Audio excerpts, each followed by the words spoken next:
Welcome everyone to the joint Immunize Canada and CANVax's webinar series. Immunize Canada is collaborating with the CANVax project to host a 4-part webinar series on the topic Immunizations during the SARS-CoV-2 pandemic. The objectives of this webinar series are to understand the importance of maintaining recommended immunizations throughout the life course during a pandemic, to identify best practices and strategies for safely coordinating and delivering immunization programs during a pandemic, and to describe the impact of immunizations during a pandemic. To learn more about our upcoming webinars and past webinar recordings, please visit our website at canvax.ca as indicated in the link you see on the screen. Before we begin, we want to acknowledge that the Canadian Public Health Association, CPHA's office, is situated on the ancestral and unceded territory of the Algonquin Anishinaabe people. They have been the guardians of this land for millennia, and we are grateful for the example their stewardship provides. Immunize Canada and CPHA are committed to working with all First Nations, Inuit, and Métis peoples and their governments in realizing meaningful truth and reconciliation. Today's webinar, Influenza in the Time of COVID, Hoping for the Best, Planning for the Worst, is brought to you by Immunize Canada and is hosted by the CANVax project. I'm Rutan Xu, CANVax project officer with CPHA, and I'll be the moderator for this webinar. Assisting me on this webinar is my colleague, Antonella Pucci, also a CANVax officer. For a bit of housekeeping, attendees are muted. However, the toolbar located on the bottom of your screen offers you a few interactive features. For this webinar, the Q&A feature will be used to ask questions and the poll feature to have a bit of interactive experience. To ask a question, please type them in the Q&A box. You can do so at any point during the webinar. Only you, the presenter, and I can see your questions in the My Questions section. And you, as the attendee, have the option to submit them anonymously. When a question is asked, I'll read out the question aloud and the presenter will answer live. Then the question will be posted in the All Questions section for everyone to see. So please feel free to submit your questions at any point during the presentation. We'll do our best to address all the questions asked, but if we happen to run out of time, please feel free to email us your questions and we'll share them with Dr. McGeer. If you are experiencing technical difficulties, please also ask them in the Q&A box and we'll reply to you. If multiple people are experiencing the same problem, we'll address it live. We strongly encourage you to ask questions throughout the presentation, and we look forward to hearing your thoughts and comments. Finally, here are some quick notes before we get started. This webinar is being recorded, and the recording will be made available on Immunize Canada's YouTube channel and on CANVax's Joint Immunize Canada webinar page a few days after the end of this presentation. The slides will also be made available on the CANVax website. At the end of this webinar, you'll be invited to take a short 5-minute survey on today's presentation. We strongly encourage you to take this survey to provide us your feedback so that we can assess your satisfaction and identify areas for improvement in the delivery of this webinar series. We take all suggestions into consideration and we appreciate the time you take to fill out the survey. So with that, I'd like to introduce our speaker for today's webinar, Dr. Allison McGeer. Dr. McGeer is a professor at the Dalla Lana School of Public Health at the University of Toronto and a senior clinician scientist at the Lunenfeld-Tanenbaum Research Institute of the Sinai Health System. Her research interests are in the prevention of healthcare-associated infection, antimicrobial resistance, and adult immunization. She is a member of the Canadian National Advisory Committee for Immunization's Influenza Working Group. And with that, I would like to turn it over to Dr. McGeer. Good afternoon to those of you in the East. Good morning if there are some people from the West. Before we start, just a couple of things. First of all, we have to make sure that so my disclosures, I'm going to be talking about influenza vaccine, and I have research funding paid to my institution from a number of influenza vaccine manufacturers, and I personally have been paid honoraria for advisory board memberships on safety boards and other consultation by a number of vaccine companies as well. And before I start, I just want to say thank you to a number of people for pieces of this presentation. particularly Jonathan Gabay, Michelle Murthy, and Brandon Warshawski, who have just done PHO grand rounds in Ontario. And you can find a link to their presentation if you're from Ontario and interested in more details about programs in Ontario and just a little bit of a different take on the influenza season. And to Jim McMahon and Paul Van Binder, whose name many of you will recognize, for talking to me about what's going on in Australia and what they think about what's happening. So the next half hour or 40 minutes, we're going to talk about what the 2019-20 influenza season looked like and what the 2020 influenza season is looking like in the Southern Hemisphere, talk about what impact the pandemic and our control measures are likely to have on influenza incidents next year, review what updates that NACI has put out to influenza statements over the last year and what recommendations for this year's are, and then just talk a little bit about some of the priorities and approaches as we go into managing the 2021 influenza season in the middle of a pandemic. Okay, so here's what the 2019-20 influenza season looked like. In Canada, pretty standard influenza season, roughly 40% influenza B, 60% influenza A. Most of the influenza A that got subtyped was H1N1, and a fairly standard peak in January. A little bit of differentiation across the country. Really what's most noticeable is that if you look at the Ontario circle, you'll see that in Ontario only about a quarter of isolates were influenza B, whereas in the western provinces, the proportion was significantly higher, particularly in British Columbia. You can also see that New Brunswick and Nova Scotia and the Northwest Territories also had significantly more B than we did in Ontario.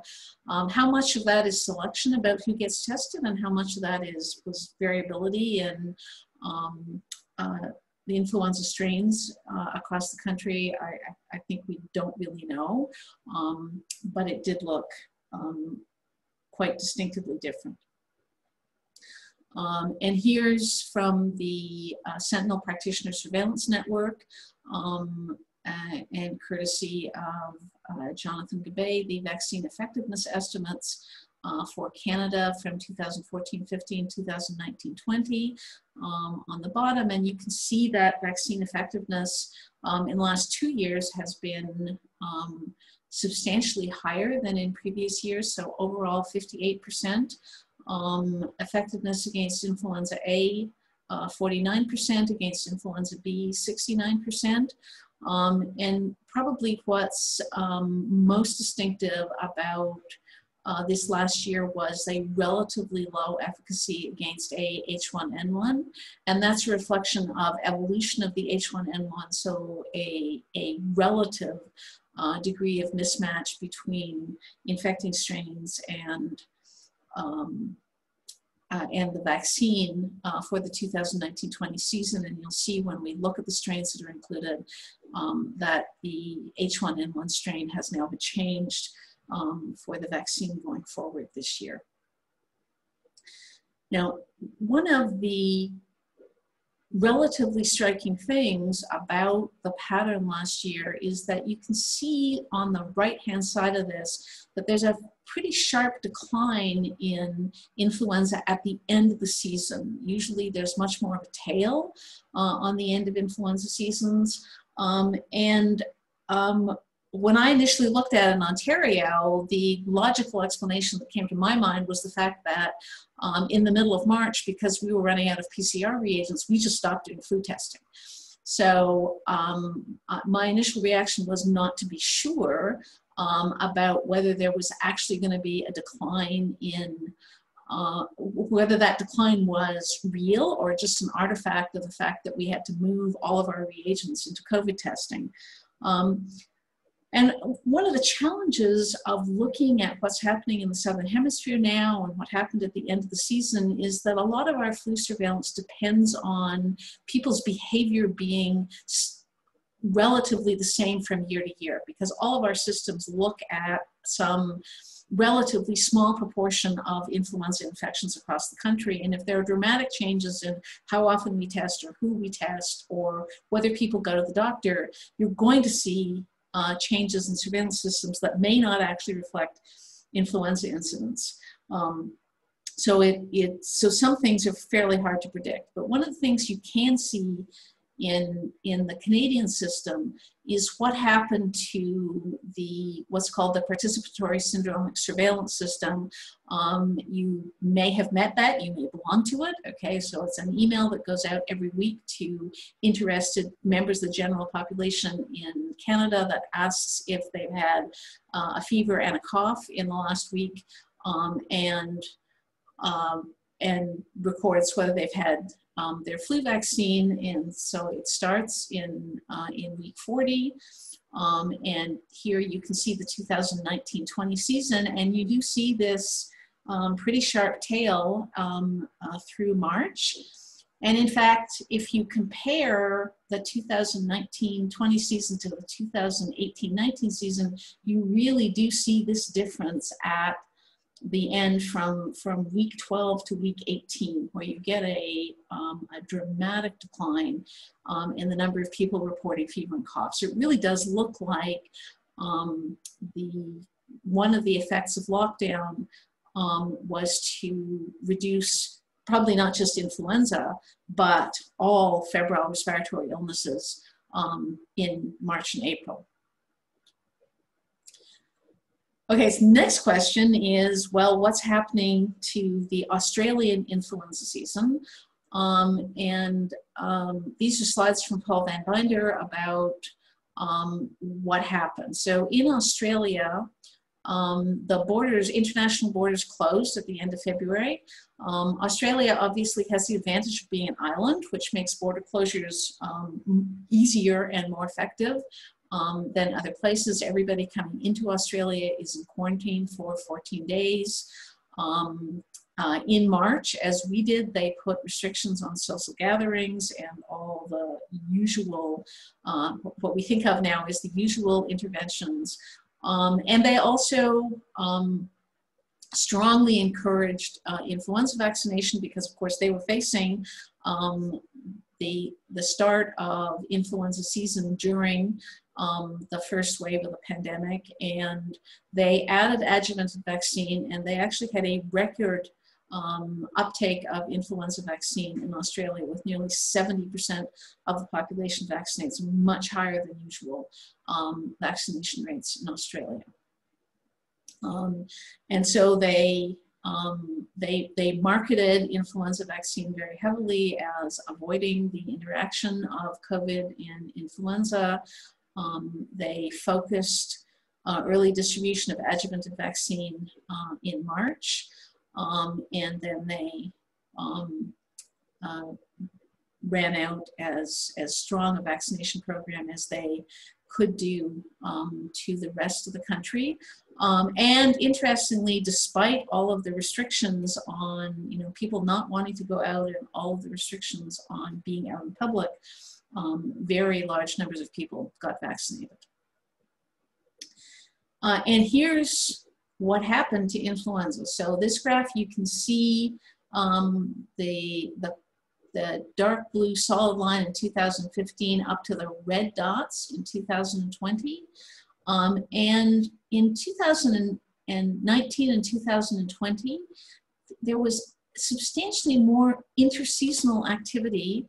So January, February, March activity than has been seen before.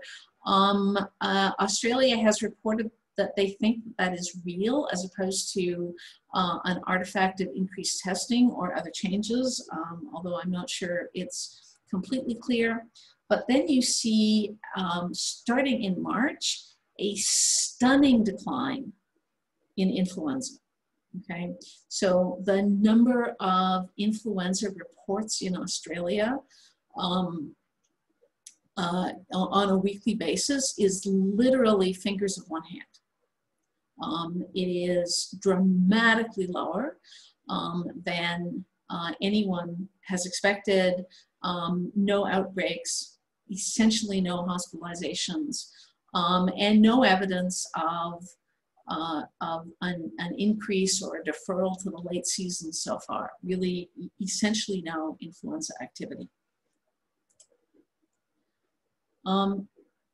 Now, they have, however, had COVID, which is interesting to think about in the context of what's happening with flu transmission. So this is this Wikipedia page of cases in Australia, and you can see here's their original peak like ours in March, but much smaller, down to imported cases only until May, and then the introduction from failures in infection control in the quarantine hotels. They have much stricter quarantine than we do for people coming into the country. You have to stay in a hotel and be monitored for 14 days.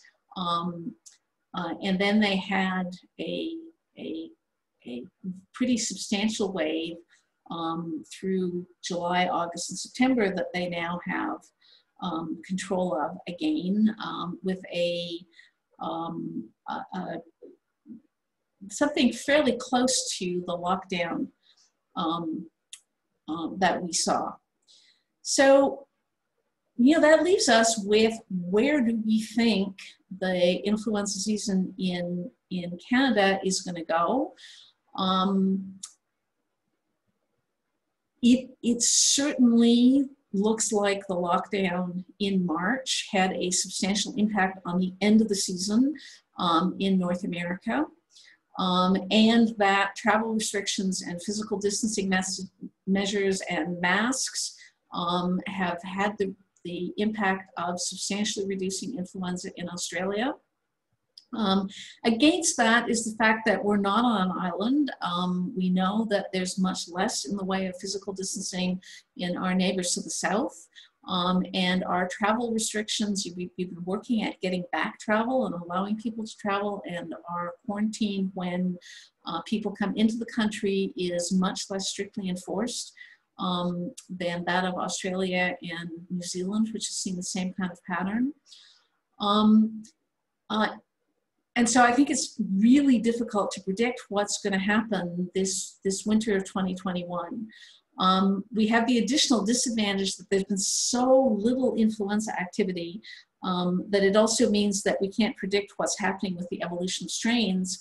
And so we don't have any way of saying, as we usually do before season, it looks like there's been a drift in the H3N2, or it looks like there's not been a drift in the H3N2. So you can't do that.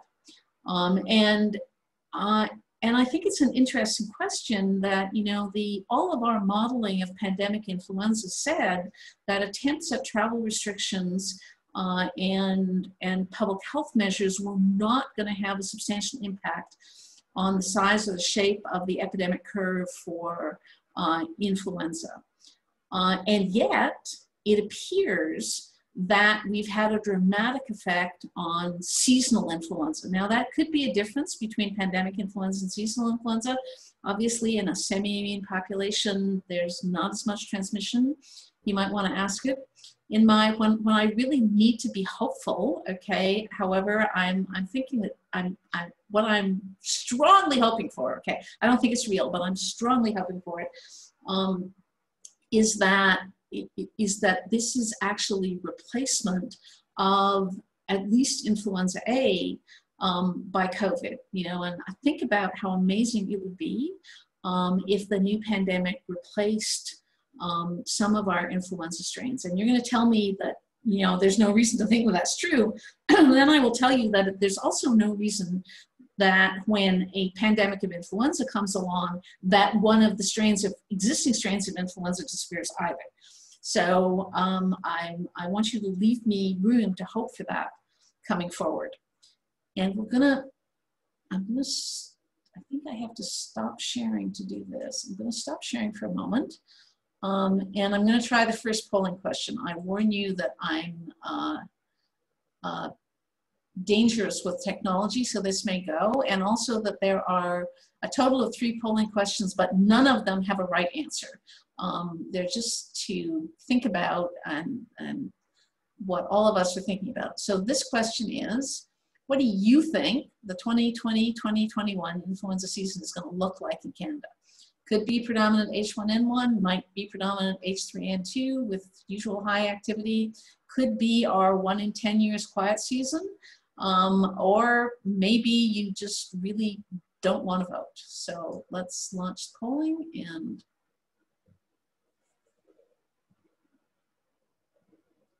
okay, I think we're slowing down, so we'll stop it. So here's what people are voting. I personally think that we probably won't have an H1N1 season because we've had 2 H1N1 seasons coming, and the last one was because of a change in the virus. And it's pretty unusual to have 3 H1N1s in a row. But you know what they say about, well, what Nancy Cox used to say about influenza seasons is when you've seen one influenza season, you've seen one influenza season. So you're absolutely right. There is no way of predicting it, and any of us might be right about what the season is coming. And this is just, you know, the emphasis here is we really don't have a mechanism for knowing what the season is going to look like this winter. And so we need to go into the season assuming that it's going to be a regular influenza season and doing all the things that we usually do to protect people from influenza. Okay, so what's new in NACI influenza statements in the last year? NACI did 2 reviews in 2019-20, vaccination of healthcare workers and live attenuated vaccine for HIV-infected individuals, and also an assessment of CellBased, which is the first cell culture-based vaccine available in Canada.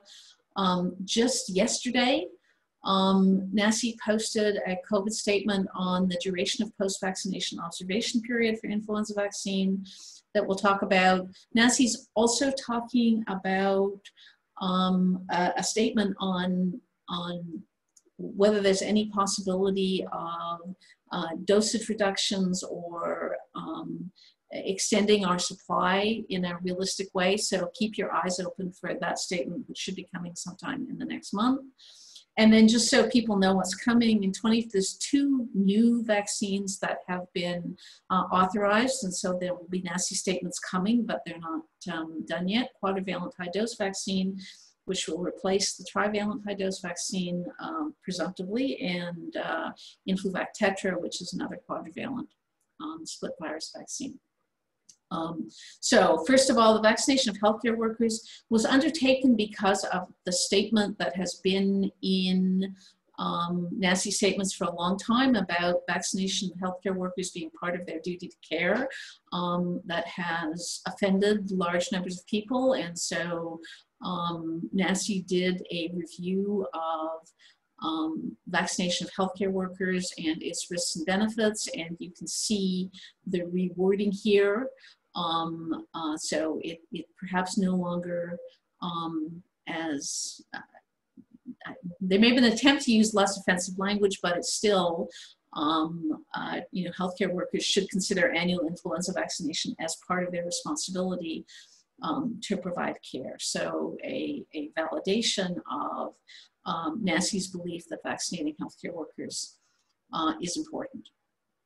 Review of influenza vaccine in HIV-infected individuals recommends that there's enough evidence now that children with stable HIV infection on heart with adequate immune function, okay, so a bunch of provisos, may reasonably get the live attenuated vaccine. So the recommendation, the preferred vaccine remains inactivated vaccine for these children, but the nasal spray vaccine is a reasonable alternative for children who meet the criteria of stability heart and adequate immune function. In adults, NACI concluded that there wasn't enough evidence on immunogenicity and safety to justify a recommendation for the use of LIV in people 18 years and older. So LIV remains not indicated for adults with any adults with HIV infection. Here's the NACI recommendation about the use of CellBased, that it may be considered among the quadrivalent vaccines offered to adults and children greater than 9 years of age, a grade B recommendation for evidence to recommend vaccination of adults and children over 9 with CellBased. And cell-based, this of course is the first cell-based vaccine. That's where we're going with influenza vaccines. It's been authorized in Europe and the US for quite some time. And its potential advantages are, first of all, that it does not require egg supply, which it's much easier to maintain stocks of cell lines than to maintain egg supplies. It avoids egg adaptation, which is an issue that reduces the effectiveness of vaccines. So theoretically, it will improve vaccine effectiveness because the hemagglutinin will not change as much adapting to mammalian cell lines as it does adapting to egg adaptation. And theoretically, in influenza pandemics, it means a shorter time to vaccine production because there are fewer steps than for egg-based vaccines, and it allows for increased scalability, easier in the setting of a pandemic, to increase the number of doses that are available. These are, well, obviously haven't tested that, those are theoretical advantages, but they should be true. And so here's a couple of studies looking at protection against influenza by CellBased. All of the data on infection as opposed to immunogenicity is observational data from the 2017-18 season in the United States. And here's Hector Izuriza's paper just looking at protection against hospital encounters, comparing standard dose trivalent egg-based vaccine to adjuvanted vaccine to high-dose trivalent to cell-cultured quadrivalent. And in their hands, the cell-cultured quadrivalent looked better than other things, although there's no difference between that and high-dose trivalent, with all of the usual provisos about test negative designs and observational studies. And here's the publication from Seqirus using one of the largest emergency medical records administrative databases in the United States, and looking at relative vaccine efficacy of cell-based vaccines against all other vaccines, and in their main analysis against influenza-like illness, a 36% reduction when they did a conditional logistic regression on different age groups. You can see that in 18 to 64-year-olds, the effect size was 27%, but in those over 65, there was no difference between the cell-cultured vaccine and other vaccines. And I think this just emphasizes NACI's feeling that there's a variety of outcomes in the different studies, that all of the studies are observational, that all of the studies look at a single season. And so it's really too early to tell whether cell-based vaccines will have an advantage over egg-based vaccines, because you don't have to deal with the risk of egg adaptation. And that's why NACI is, has made a non-preferential recommendation acceptable to use cell culture vaccine, but not preferential. And so here's really quick review of NACI recommendations for this year. 6 to 23 months, quadrivalent vaccine preferred. If you can't get quadrivalent, any of the available trivalent vaccines are fine. For 2 to 17 years, either live attenuated vaccine or quadrivalent vaccine, and quadrivalent standard dose vaccine for children in whom LAIV is contraindicated. In 8 to 59-year-olds, any of the available vaccines with an inactivated vaccine replacing LAIV where LAIV is contraindicated. 60 to 64-year-olds, any of the vaccines except live attenuated vaccines, and in 65 years of age or over, at an individual level, a preferential recommendation for trivalent high-dose vaccine over trivalent standard dose vaccine, but no comparative recommendations for adjuvanted trivalent versus quadrivalent or adjuvanted or high-dose trivalent versus quadrivalent. And again, a recommendation that if you don't have a choice about products, any vaccine will do. So we're gonna sneak back to polls for a moment. So I've got poll 2 up. Again, you can follow your provincial recommendations. You may make your own vote. You can decide what you want to do.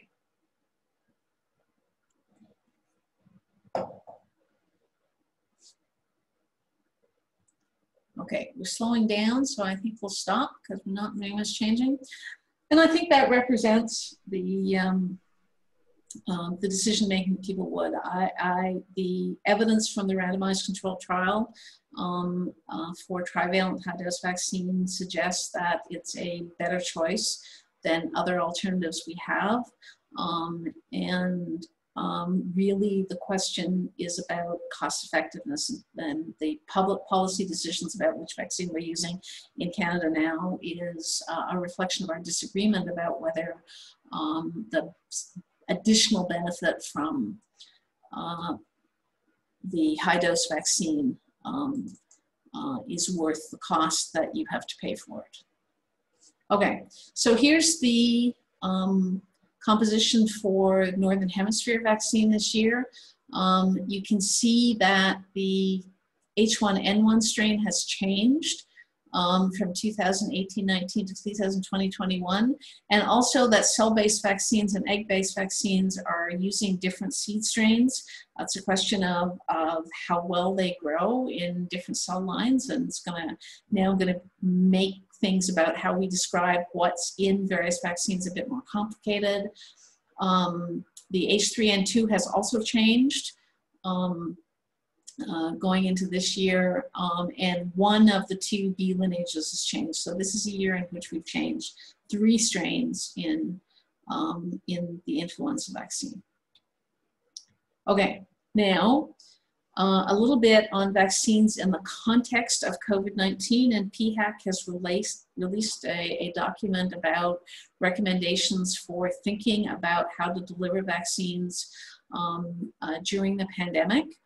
And the summary of it is that you think about the space and timing of clinics to try to avoid crowding, and we'll come to, just go. So here's the long list of things to think about in trying to set up vaccine clinics and deliver vaccines in ways that mean that you don't expose older and vulnerable adults to contact with other people. And I think one of the great things about this year is that in the chaos, I'm hearing all sorts of creative approaches to like clinics in vans and buses in our lower socioeconomic status neighborhoods, and all sorts of ways of trying to make sure that we can deliver vaccine as safely as possible and still get it out. I think there will be a lot of learning for how we might do it in the future. And then when the vaccine clinics are set up, that patients, volunteers, and staff get screened, that physical distancing measures and masks and hand hygiene are in place, that people consider the kind of physical barriers that we've gotten used to in grocery stores and cafes, that there's increased environmental cleaning in the clinic area, in the bathrooms and the waiting rooms around it, and that people think about ways to reduce contact. So setting up online appointment systems, having online consents done ahead of time, timing of appointments so that you can get large numbers of people through while minimizing the amount of contact that people have with each other. This, of course, is not what anybody needed in the middle of a pandemic, but it is really important that we put our brains to how to run clinics in the most effective way possible. And I have to say, today's notice that we're going to start doing asymptomatic testing for COVID in drugstores in Ontario is not making me feel any better about how we're going to manage vaccines in the same places. Okay.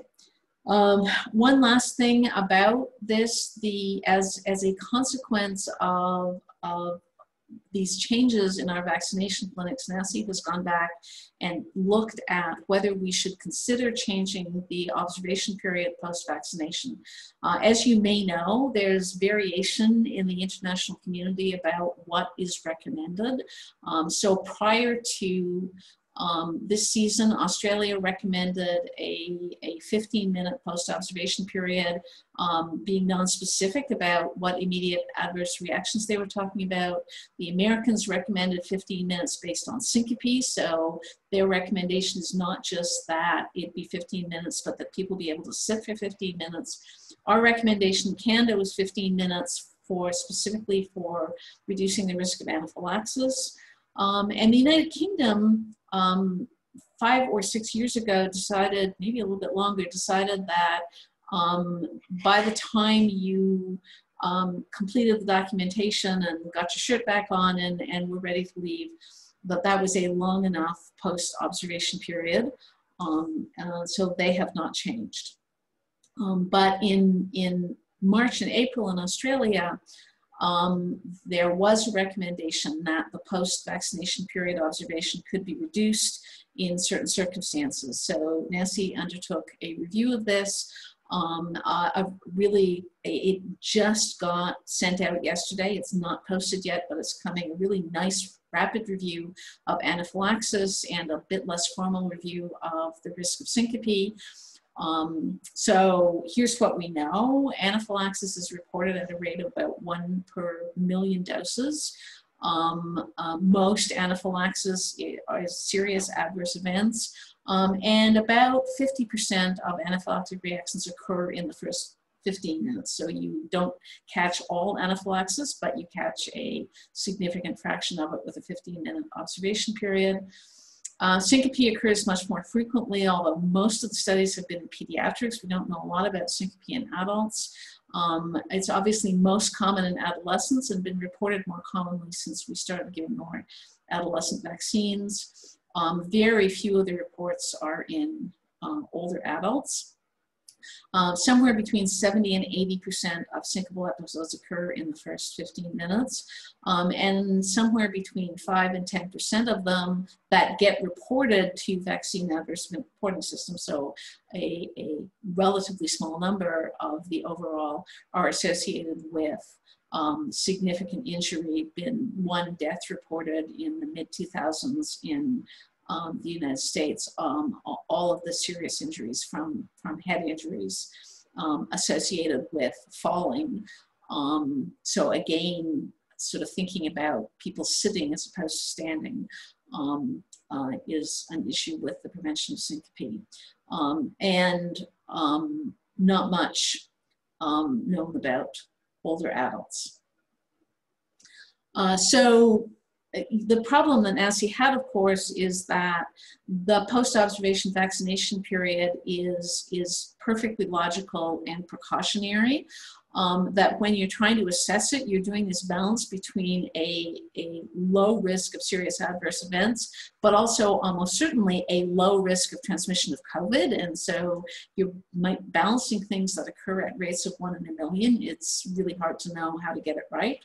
And I think NACI did not want to be seen to be thinking that for the efficiency of programs that we should be reducing the post-observation vaccination period. So the end NACI recommendation is that it should be maintained, but that if you had people who had previous influenza vaccine, if you had people you had at least 2 people there, so one person could help the person who was having a reaction, that it might be logical to reduce the observation period. So really fundamentally what NACI is saying is they would like all of us to continue to maintain the 15-minute post-observation period whenever possible during the pandemic. And then lastly, just a couple of quick notes about what's likely to happening with testing. I can tell you what we're doing, what the plan is for Ontario for the fall and winter, and I suspect it's going to be similar in other provinces. People have been working very hard to get multiplex testing up, and we are expecting that by November, we will have multiplex testing available that will do COVID and influenza, or maybe COVID, influenza, RSV, and it'll be validated.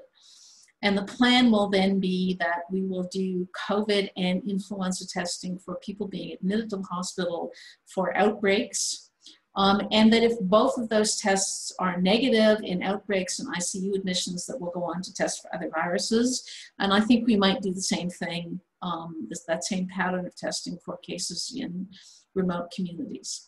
We will stick with COVID alone testing for assessment centers in outpatient settings, in emergency departments where people aren't being admitted, and where we're doing surveillance testing. In Ontario, as you may know, we're doing surveillance screening for long-term care staff, and those will be not COVID-10, as you see on the slide, but COVID-19 alone. So I think this is good news. We should have flu testing where we need it back in for the season across the country. And finally, just a quick note about antiviral recommendations. In Canadian recommendations for use of antivirals are mostly for laboratory confirmed disease, but the US guidelines are more liberal. And so I just think we need to have our eyes open to making sure that prescribers get information on influenza activity, because if we're not going to see very much influenza activity, then we don't want people using antivirals for ILI when they see it, but and they will do that if they get the information that there's not influenza activity around. But conveying that information is going to be, I think, a bit of a challenge in this winter when there's so much chaos and so many other things going on. And with that, I will say thank you. Good of you to listen, and I think we're close enough to time that we'll just skip the third polling question so that we have enough time for some questions and comments. All comments gratefully appreciated.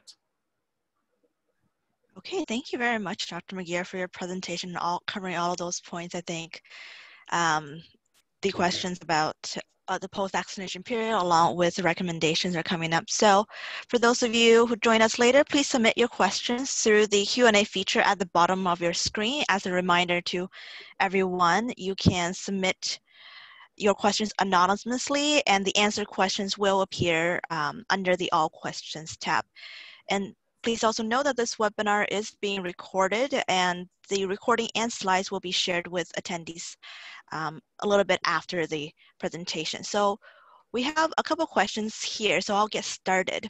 It seems like many physicians in Ontario are not participating in the universal influenza immunization program this year due to closures with COVID. What are some strategies to promote the update of influenza vaccine without overwhelming pharmacies? You know, I wish I knew. I think the plan is that we're going to go to pharmacies, that we're going to have high-dose vaccine available in pharmacies. But I agree with you that it's going to put a lot of pressure on pharmacies, and particularly if we're shifting some COVID testing there, it may not be an ideal situation. I'm hoping that physicians and physician offices will respond by setting up vaccination clinics, but this is Ontario. We are not nearly as organized as we ought to be, and so, and I would completely agree with you that sitting here as we are on the 24th of September, without a published plan for influenza vaccine delivery in Ontario is just plainly not adequate. So I don't know how we're going to do that. Okay, thank you. And next question is, could you speak a bit to the difference between the high-dose and adjuvant flu vaccine? Does one build immunity quicker or have a longer sustained immunity? So correct answer to that is we don't know, but we don't have any reason to believe so. It looks they both generate immunity probably at about the same rate, and we haven't used them enough yet to get a sense of what the decline looks like at the end of the season. In immunogenicity studies, the high-dose vaccine does seem to generate higher antibody levels than the adjuvant vaccine does, which would make you think that it might be a little bit more effective than the adjuvanted vaccine, but we have licensed the adjuvanted vaccine based on immunogenicity alone. We have unfortunately no data that tells us that what the difference is in clinical effectiveness between high dose and adjuvanted. And so the reason for favoring high dose vaccine is because we have a randomized controlled trial of high dose versus standard dose vaccine in which the relative vaccine efficacy was about 25%, so significant and statistically significant and clinically important, and we don't have that for adjuvanted vaccine. We haven't had much in the way of observational trials because the Americans were very slow to pick up on adjuvanted vaccine. Adjuvant vaccine is used a lot in Europe, but it's only recently been used in the United States. And so we can expect in the next few years that we'll start to accumulate observational data on the effectiveness of the two vaccines, and that will help.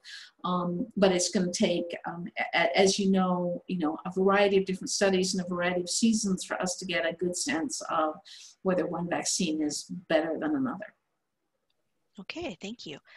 Our next question is if we could take a quick moment to review the vaccine types for persons with immunocompromised illnesses. Really, for people with immunocompromising illness, there are some exceptions for people with stable immunocompromising illness, but really the only important thing is that those people do not get live attenuated vaccine. And so for children where you might want a live attenuated vaccine because it's non-needle, it's worth looking carefully at what the recommendations say about those children who have well enough controlled disease like the HIV, where if somebody really badly wants a nasal spray over the needle, that you can do it. But generally speaking, with somebody with immunocompromise, you just want to be giving them a parenteral vaccine. Okay. And are there more chances of having anaphylactic reactions on cell-based flu vaccines? No, they should be, it should be, as far as we know, should be exactly the same as an egg-based vaccine. Remember that I think maybe 20 years ago, we would have said that you might have a higher risk of reactions with egg-based vaccines because egg allergies are so common. But now we know that the amount of egg in egg-based vaccines is so small and has been so modified by the process of manufacturing that egg allergies are not important. So you would expect cell-based vaccines and egg-based vaccines to have exactly the same risk of allergy and anaphylaxis. I see. And so people are being encouraged to take their flu vaccines early, especially those at high risk. But what should we recommend regarding the possibility of a late flu season in March or April? Are flu boosters or second vaccines recommended, especially for those at risk? So I think the first thing is that we're actually not early anymore. So it's fine that we said that people should get their vaccination early, but by definition in Canada, we don't have vaccines available until October, so we're not going to start vaccinating until October, and that's really not early. And it is distinctly unusual for vaccine seasons to run into May. You pose a really interesting question about what happens if what we get this year is a delayed influenza season because we went early in the winter season, we had a lot of restrictions in place, which we then released. Might happen, right? And in that circumstance, what we might get is a later influenza season. I think that most people would say that the evidence of decay of vaccine effectiveness is not enough to make any kind of public health decision about revaccination, at the same time as certain circumstances of people. So think about people who are most vulnerable to complications like transplant patients. There are some programs that might think at an individual level about revaccinating if we really do run a season that is, that starts, say, in April, which would be really unusual, and runs into May. But generally, I think the evidence is that there's not enough decay to make it worthwhile. And a piece of the recommendation about people getting a vaccine early is because we're worried that we're going to run out. And so we really want to make sure that our people who are most vulnerable to complications have access to vaccine, and we don't run out of vaccine for those people because we've given it to a lot of 20-year-olds. Okay, and so just to our attendees, we have 5 more questions to go through, and if you have any more questions after that, please feel free to email us. Our next question is, they have read that sleep impairment infects the immune response to vaccines. Are there any recommendations for this among healthcare workers on shift or timing of vaccination? Not that I know about. It is true that there is some evidence that very high stress, for instance, if you're a caregiver for an Alzheimer's patient, reduces response to vaccines, but it's not enough that we can tell how individuals will respond or what we might do with shift work. Okay. And how do you feel about COVID testing being approved for certain pharmacies that also provide high-dose flu vaccines for seniors? Do you think that there may be dangers with having high-risk patients in the same area as people who may have COVID? Yeah, that's the obvious concern, and I think we just have to hope that pharmacists are smart people. They know how to do things, and one would hope that we can have things set up so that that COVID testing is at a different time than the flu vaccines are offered, that they're separated. There's been a bunch of discussion about the fact that what might happen in pharmacies is we might use self-collected saliva or self-collected nasal swabs, and so then people wouldn't be actually having the procedure, they would just be coming in. So I think there are ways that we can separate it, but we really are going to have to focus on trying to make sure that pharmacies stay safe for vulnerable people if we're doing COVID testing in them. Okay, thank you. The next question is about the cell-based vaccine. Would it be ideal to offer the cell-based vaccine to people who have hesitancy to other vaccines? Yes, I think that is one of the sensible things to do. It's fine to say to somebody with a severe egg allergy that we know the egg-based vaccines are safe, but when people have had repeated anaphylactic reactions to even small quantities of eggs, sometimes they are perfectly reasonable to be anxious about that change, and having a cell-based vaccine for those people is really helpful. Okay.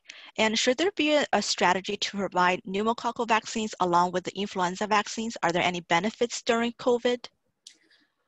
Well, there's always benefits to pneumococcal vaccines, right? I mean, the reason we recommend pneumococcal vaccines is because it's better, and obviously having COVID and pneumococcus at the same time is going to be bad for you. So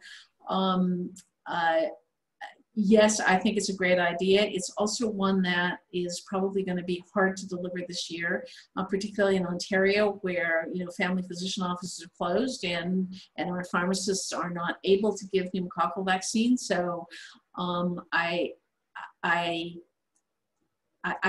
think the fact that we haven't heard about it and haven't talked about it is just a reflection of the fact that we're all rating it as not feasible enough to try to do, but certainly at an individual level, yep, any additional pneumococcal vaccine that we offer is a good thing.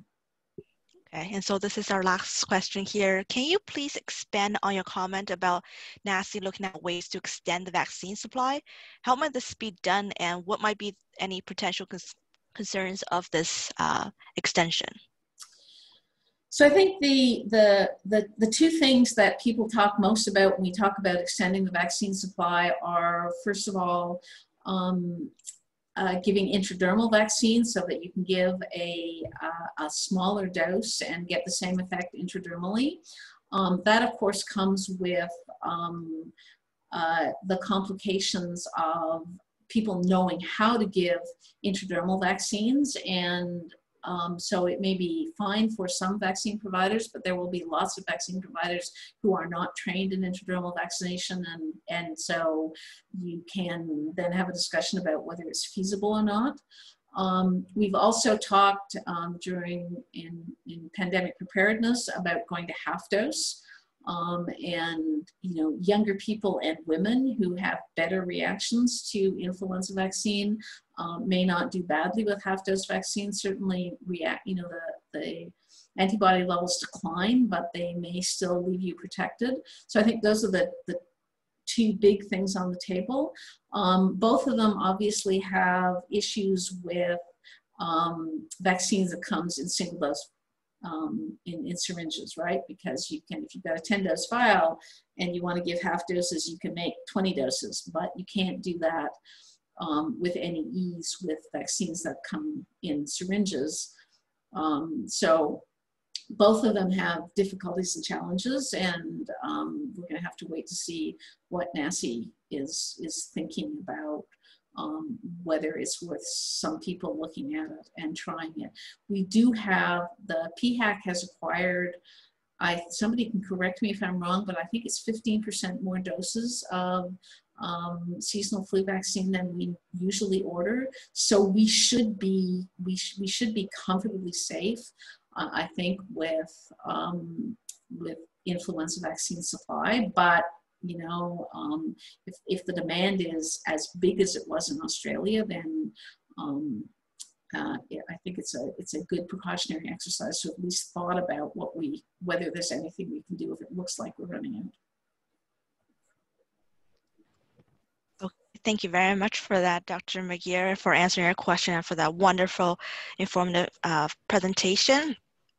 So you have any questions for Dr. McGeer, please feel free to contact us using the CANVax contacts webpage, and we will be happy to connect you. And so I'm just gonna share my last slide for everybody. And okay, so thank you all for joining us today on our webinar. And thank you again, Dr. McGeer. As a quick reminder, please don't forget to fill out the survey upon the closing of the webinar. And we look forward to your feedback. Thank you all and have a wonderful afternoon. Stay safe. Goodbye, everybody. Okay, bye everyone.